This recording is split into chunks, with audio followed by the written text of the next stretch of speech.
Hi, my name is Jared Wesley, and I'm the Associate Dean of Graduate Studies in the Faculty of Arts here at the University of Alberta. This fall, we're putting together a series of workshops to help our graduate students prepare to submit successful applications for SSHRC doctoral and master's awards. In this short video, I'm going to walk you through what to expect in the lead up to our doctoral workshop on September the 4th. Talk to you a little bit about what SSHRC is and why it's important to your professional development. We're going to talk about who is eligible and who's not for SSHRC Canada graduate scholarships. I'll talk to you a bit about the timelines that are involved in applying. And for doctoral students, that means getting a lot of work done over the summer and into the early fall because applications are due in early October. Next, I'll talk to you about the process involved in setting up an account and applying through the SSHRC portal. Next, I'll talk about the major application components. And last, a little bit of homework that you need to complete before you join us in person on campus on September the 4th. So why is it important to apply for SSHRC funding? Many of you in your letters of offer will have this as a condition. In other words, you're required to apply for major awards like SSHRC in order to maintain your funding and position in your programs. But beyond that, SSHRC are really Canada's premier graduate student scholarships. Recently, the federal government decided to up these to up to $40,000 a year for up to 4 years of your doctoral program, which really does assist students in helping to focus on their independent research as part of their social sciences and humanities research degrees. There's an old adage in social sciences and humanities in Canada that in order to get future SSHRC awards, including insight grants and partnership grants that you would get if you were a tenure track faculty, you need to secure grants earlier in your career. So SSHRC scholarships are kind of a marker of success that can help to improve your chances in securing research awards down the line. We're going to walk you through the nuts and bolts of grant writing, though, and the SSHRC application is a good example of how to prepare for those future grant applications that you may have down the road. And lastly, I mean, it's a bit selfish of me, but for the Faculty of Arts in the University of Alberta, the more of our students that are successful in securing SSHRC Canada graduate scholarships, the more we get in the future. So we have a little bit of investment in making you successful, not just on the personal level, but also on the institutional level. That's one of the reasons why we're holding workshops like this.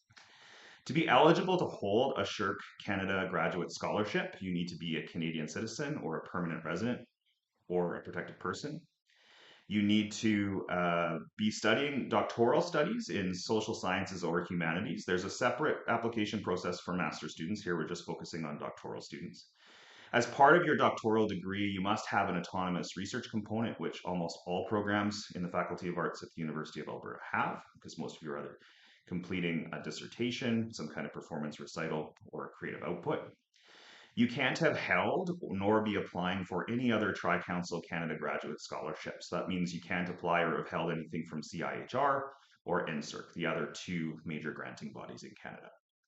And you can't have completed more than 48 months of your graduate program to that point. SSHRC graduate scholarships fund you up to the end of year 4. So if you're applying in year 2, you're eligible for 3 years. If you're applying in year 3, you're eligible for 2 years, and so on. The timelines, as I mentioned before, are actually quite tight, which is why we're encouraging you to start now in July and August so that you're ready to hit the ground running in September and apply eventually in October. So we're holding our Faculty of Arts workshop, as I mentioned, on September the 4th. But at the end of this particular video, I'll explain to you the worksheet and the algorithm, which are two important lead-ups to that proposal that you're crafting. We're asking that you submit those by August the 9th, so you can get some feedback from peers and from faculty on that process and actually kickstart your thinking as to what's going to be going into your research proposal for SSHRC. In and around October the 1st will be your deadline to submit. The Tri-Council has not released the formal deadlines for this year's competition. You can anticipate in a worst case scenario, it'll be around October 1st. It might be later, but it might not. So we're asking you to prepare to submit in and around October the 1st. Once you have submitted into the portal by the deadline that we will provide to you later on in September, then the graduate and postdoctoral studies faculty here at the University of Alberta convenes a committee of faculty to review all of the applications for SSHRC Canada graduate scholarships. They will conduct a review and then rank the applications that they feel are most competitive and forward those on to SSHRC. We're allowed to submit a certain number based on the number that we had secured in the past. In previous years, most recent years, most, if not all of our applications go forward to Ottawa. It depends on what their ranking is.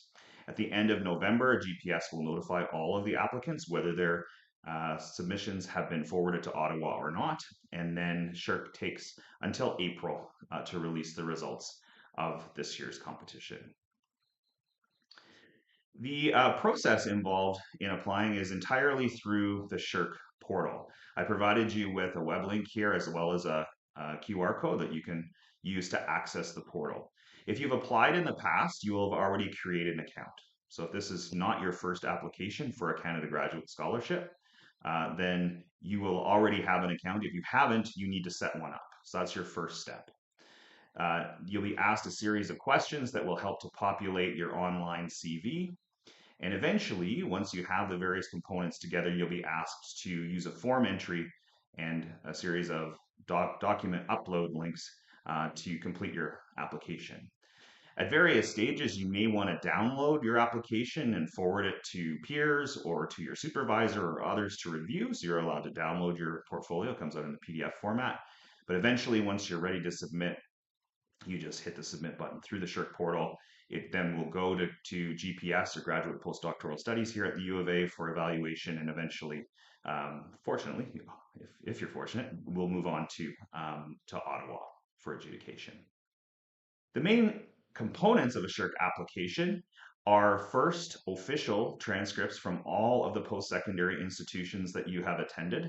This means that even though you're here at the University of Alberta taking a U of A degree, most of you, you will still have to secure official transcripts from the U of A and any other post-secondary institution that you have attended. Those must all be in formal format and uploaded appropriately. The meat of the application is the research proposal, and I'll talk a little bit more about what to expect from that on September 4th. We'll be spending most of our time on that in-person day, having you do some writing, some peer workshopping, some skill building, and so on in order to build out that research proposal. You're also allowed to upload bibliography with all of the sources that you've cited as part of that proposal. You're asked to indicate any research contributions that you have made through things like journal articles or conference presentations or performances and so on. You'll be asked to upload an applicant statement that includes any leadership experience, professional experience, or activities that help to demonstrate that you are the right person to complete the research that you have proposed. You'll be allowed to apply for a series of supplements if you, as an individual candidate, meet certain criteria, or if there are special initiatives that SSHRC is emphasizing that fall into your area of research, you can apply for those as well. And lastly, you'll be asked to upload your referee contact info. So you'll be asked to identify 2 academic references who can provide a letter of assessment in support of your application. So that's what to expect in terms of the nuts and bolts of the application process. Before you join us in person on September 4th, there are a number of things that we need you to complete. So first of all, please do set up your SSHRC account if you haven't already done so. Second, make sure that you order your official transcripts from all of the post-secondary institutions that you have attended. Third, you need to identify 2 referees, people that can write a letter of reference on your behalf to support your application. I'm often asked what makes for a good referee. I can tell you, having sat on adjudication committees in the past, if we don't see the student's current supervisor as one of the referees, that raises some questions. So one person you definitely want to contact is your current supervisor. Previous supervisors in your master's degree are also acceptable. But what we're looking for here are a combination of 2 things. First, that the person has an in-depth knowledge of your research capacity, right? They've seen you perform either in classes or through supervising a dissertation or sitting on your committee, and they can weigh in with some knowledge and with some evidence on your academic performance. Second, it helps if the person is in an advanced position in their career. Here, it is often helpful to know how many students they have seen at the same level that you are, right? Because if a person has seen hundreds, if not thousands, of graduate students over the course of their career and ranks you in the top 10%, that will carry more weight than someone who's just starting off in their career and may have only seen one or two dozen students over the course of their career. So you're looking to balance between those two, and not every student obviously has an ideal set of referees who are both advanced in their careers and have spent a lot of time with them. But you try to balance that out as best you can. Fourth, we're going to ask you to submit through a registration form, the link for which is there in the QR code. Submit first a research proposal worksheet, and secondly, a research proposal algorithm. I'm going to talk more about those momentarily. But you'll upload all of this information, clicking yes or no as appropriate in the registration form that's found at that QR link. So these two documents that we want you to do as homework prior to September 4th are not very involved, but they will kickstart your thinking about your research proposal. The first is a worksheet. If you go to this QR code, you'll find the worksheet in Word doc format. Please download it to your own computer, and you can work on it there. Here you'll be asked a series of questions to help frame up what will be different parts of your research proposal. You'll be asked a question about what is your research problem, what contribution will your research make to your field, what are some of the key citations or authors that have worked in this field in the past. You'll be asked to identify what theoretical framework or analytical framework you'll be using as part of your proposed research, what impact you think your research will have on the field and beyond into society in general. And you'll also be asked to weigh in on how feasible your research plan is and how capable you are as a scholar in order to complete it. Now, it's key in this filling out this worksheet that you not focus on wordsmithing. It's key that you not focus on getting full paragraphs written here. This is a point form exercise. It's also known as a brain dump. All you have to do in several bullets is to outline or answer the questions that are posed in the worksheet. And you'll see what I mean when you actually go to it. But this is key. Don't spend a lot of time in making the prose perfect or copy editing it.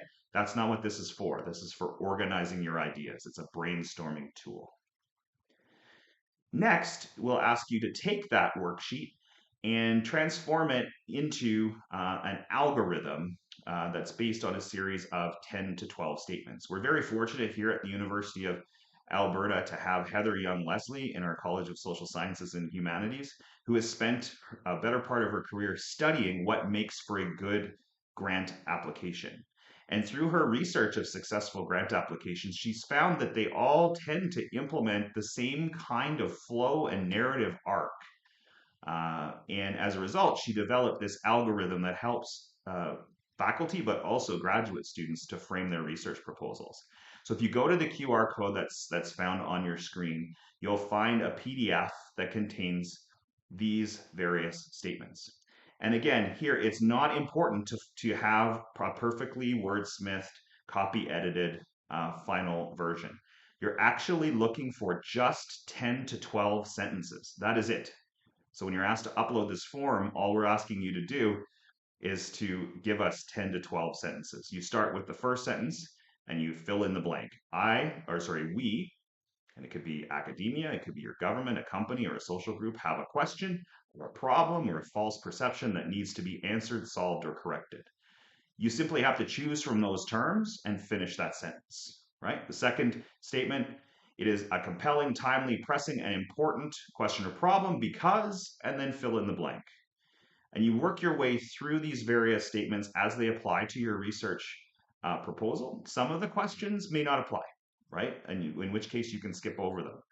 But here we're looking for a very methodical, clinical approach to a series of 10 or 12 statements that will eventually be formatted into the research proposal that you'll draft on September the 4th. So that's what we're looking for. We need you to go to this QR code, fill out the form, upload the appropriate documents. And once you do so, you'll receive more information about where and when to join us on September the 4th. In the meantime, if you have any questions, please feel free to give me a shout. You can reach me at artsgrad@ualberta.ca. I'm looking forward to seeing all of you on September the 4th.